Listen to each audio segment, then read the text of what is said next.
Where does the one return? Shen Kuang did not understand, and ran after Bodhidharma. Before him at Bear's Ear Mountain knelt 9 years, seeking Dharma to escape King Yama.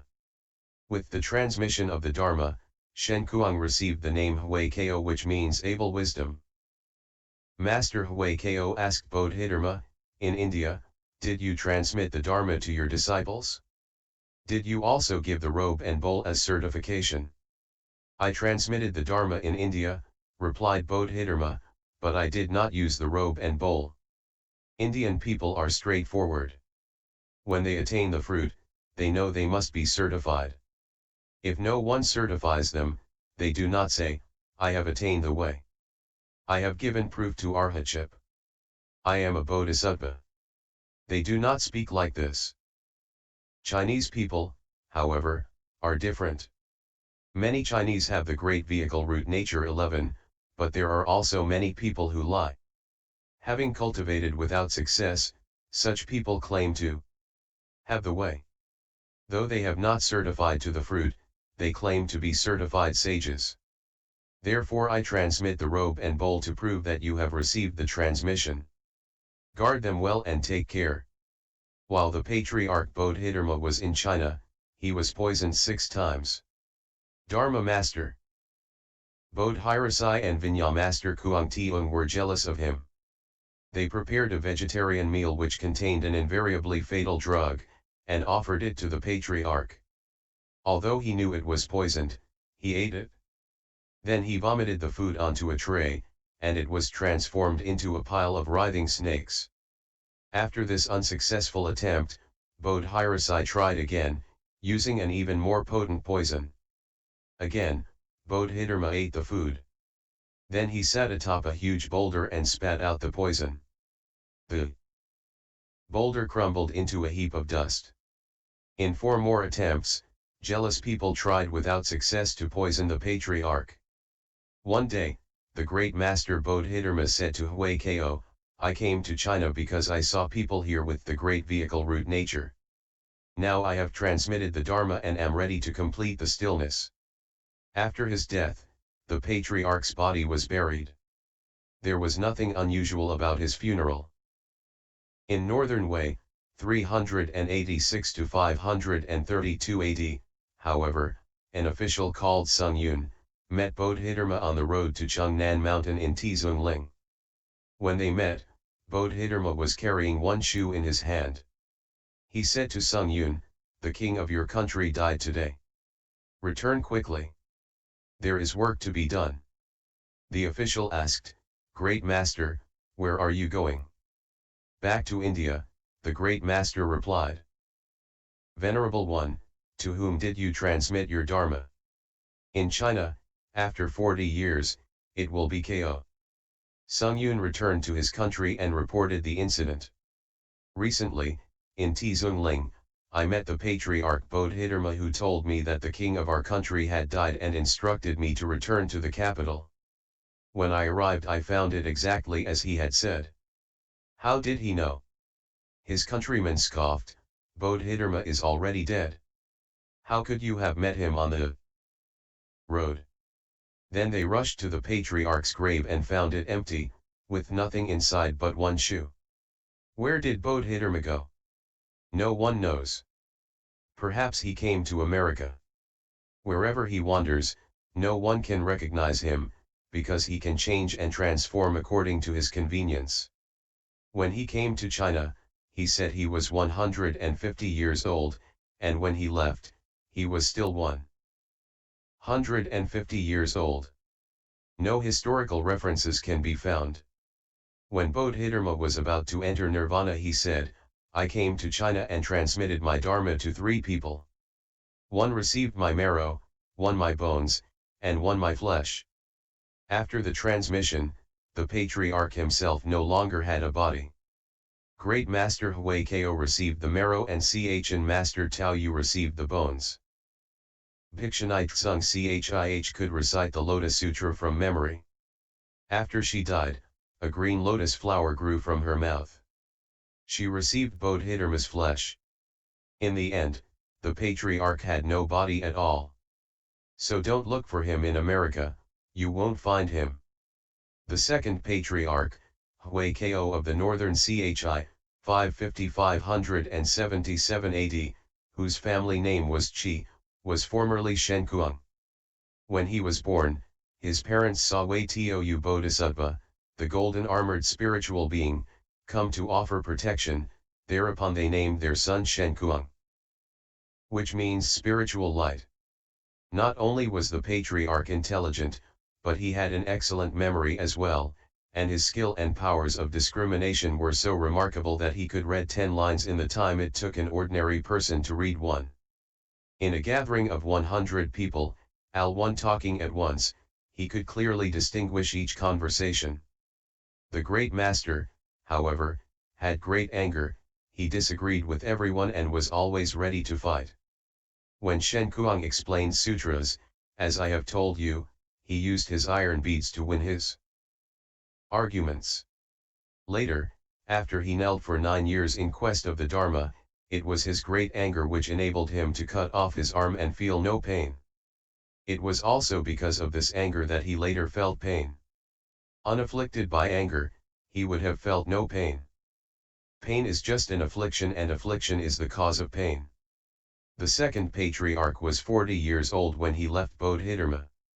Having obtained the Dharma, he went into hiding because Bodhirasai and Vinaya Master Kuang Tiong, who had made 6 attempts on the life of Bodhidharma, also wished to kill his disciples.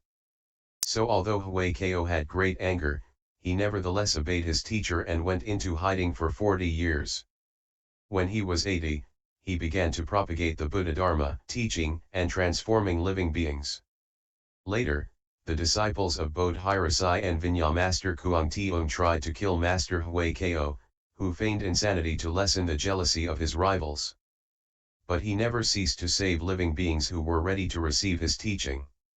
Because so many people continued to trust the Second Patriarch, Bodhirasai's disciples were still jealous.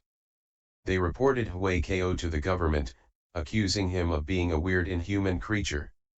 He confuses the people who follow him, they charged, he is not even human.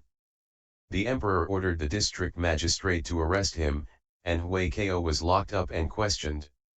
"Are you human or are you a freak?" asked the magistrate. "I'm a freak," replied Master Hui Ko.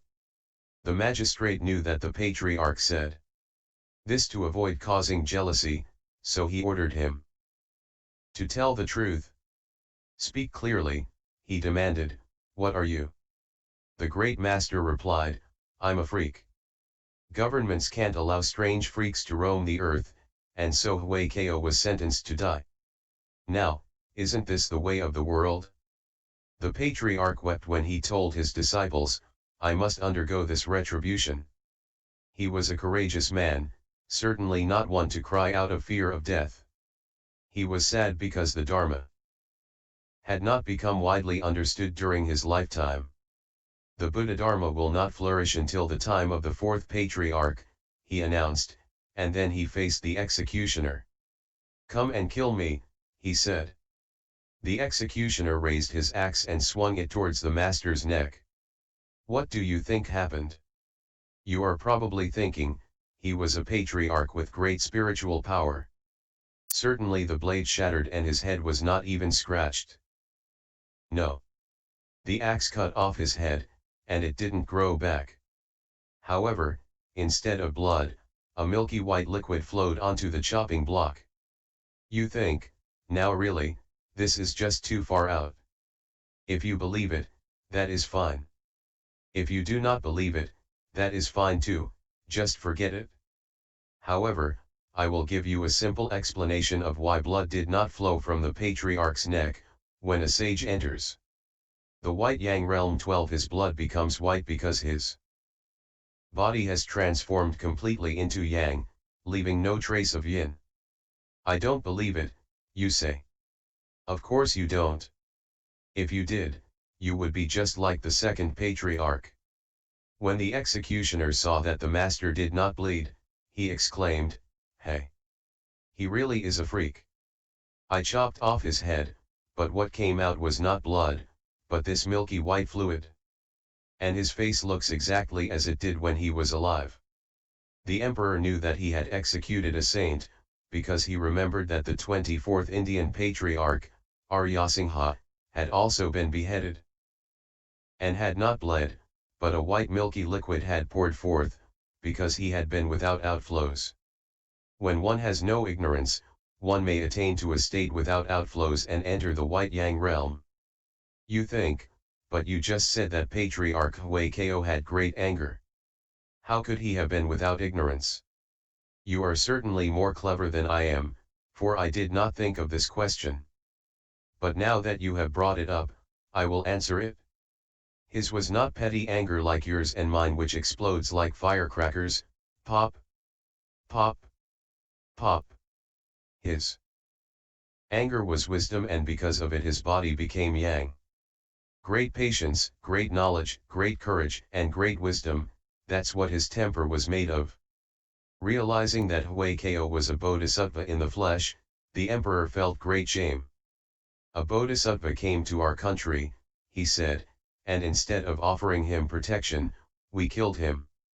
Then the emperor had all the great officials take refuge with this strange bhikshu. Thus, even though the second patriarch had already been executed, he still accepted these disciples.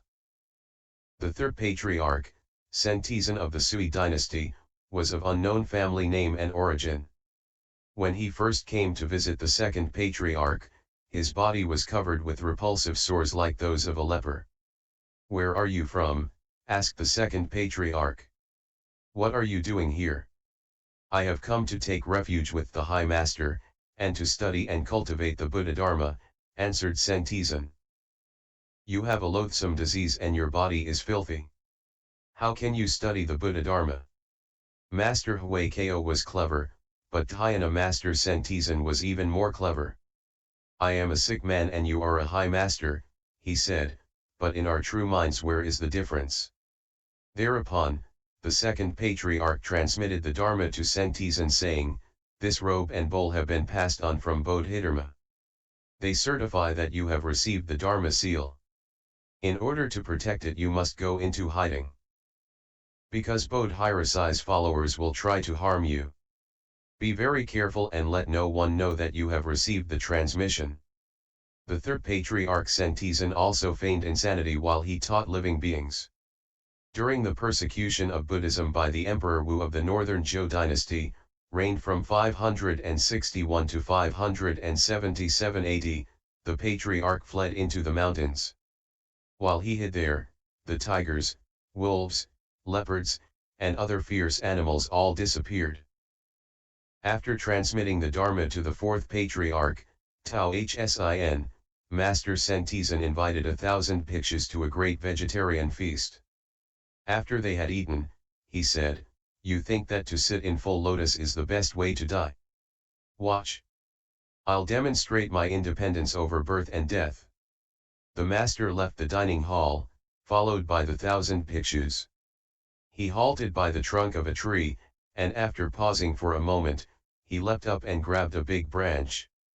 Then while swinging from the tree by one hand, he entered Nirvana. No one knew his name or his birthplace. Someone is afraid and thinks, the first patriarch was poisoned, the second patriarch was beheaded, and the third patriarch died hanging from a tree. I certainly do not want to be a patriarch. It's much too dangerous. With this attitude, even if you wanted to be a patriarch you could not. As long as you fear death, as long as you fear anything at all, you cannot even be a patriarch's disciple. Patriarchs are not afraid of suffering. They are not afraid of life and they are not afraid of death. Making no distinctions between life and death, they roam among people, teaching and transforming them. Like Photo and Yeshi, they know that affliction is just Bodhi and that birth and death is Nirvana. So, tell me now, who is not afraid of birth and death? If there is such a one, I will make him a patriarch. The fourth patriarch's name was Tao Hsin. While very young, Master Tao Hsin left home under Master Seng Ts'an, and for 60 years he sat in dhyana concentration, without lying down to rest. Although he seldom opened his eyes, he wasn't asleep. He was working at cultivation. When he did open his eyes, everyone shook with terror. Why? No one knew. Such was the magnitude of his awesome virtue. Hearing of the Master's great virtue, in the 17th year of the Chen Quan reign of the Tiang dynasty, 643 AD, the emperor sent a messenger to invite him to the palace to receive offerings. Unlike we common people, who would attempt to wedge ourselves into the court without being asked, the great master, the Fourth Patriarch, refused the invitation, saying, "I am too old and the journey would be tiring. Eating on the road would be too difficult. I cannot undergo such hardship." When the messenger delivered the Patriarch's reply, the emperor said, "Go back and tell him that the emperor says that no matter how old he is or how difficult the journey, I have ordered him to come to the palace." The messenger returned to the Patriarch and said, "Master, regardless of your health, you must come to the emperor's court. We will carry you back, if necessary." At that time, since there were no airplanes or cars, travel was difficult. "No, I cannot go," replied the Patriarch. "I am too old and ill. Take my head if you must, but my heart will not go." The messenger thought, there is nothing to do but to go back without him. I cannot take his head to the emperor. This bhikshu is very strange, he is hardly human. The messenger then hurried back to the emperor. "Your Excellency, you may have the master's head, but his heart will not move." "Very well, go get his head," replied the emperor. He put a knife in a box and gave it to the messenger, saying, "Slice off his head, but under no circumstances should you harm this bhikshu." The messenger understood. He returned to the Fourth Patriarch. "Venerable Master, if you refuse to come, the emperor has ordered me to cut off your head," he said. Patriarch Tao Hsin said, "If in this life my head gets to see the emperor, that will be great glory. You may remove my head now." The messenger took out the knife and prepared to cut off his head. The great master closed his eyes and waited calmly for about 10 minutes. Maybe it was 10 minutes, maybe it was 9 or 11. Don't become attached. It is certainly not determined exactly how long he waited. But nothing happened, and finally Master Tao Hsin got angry, just like the Second Patriarch, and shouted, "Hey! Why don't you slice off my head?" "The emperor had no intention of harming you," the messenger quickly replied. "He was just bluffing." The Patriarch heard this and laughed aloud. Then he said, "Now you know that there is still a person in the world who does not fear death." The family name of the Fourth Patriarch was Suma and his personal name was Hsin. Suma was an honorable ancestral name. Both the Emperor Suma of the Qin dynasty and the historian and skilled writer Suma Ch'in of the Han dynasty had this name. When the Fourth Patriarch became a bhikshu, he took the new name Tao Hsin. He lived 72 years, 60 of which were spent without lying down even once to sleep. The Fourth Patriarch's realm of accomplishment was inconceivable. While Tao Hsin was cultivating, a nearby city was besieged by bandits for more than 100 days, depriving its inhabitants of water and supplies. Seeing the lives of the people in danger, Master Tao Hsin left his mountain retreat to rescue the city dwellers. He taught them all to recite Mahaprajnaparamita.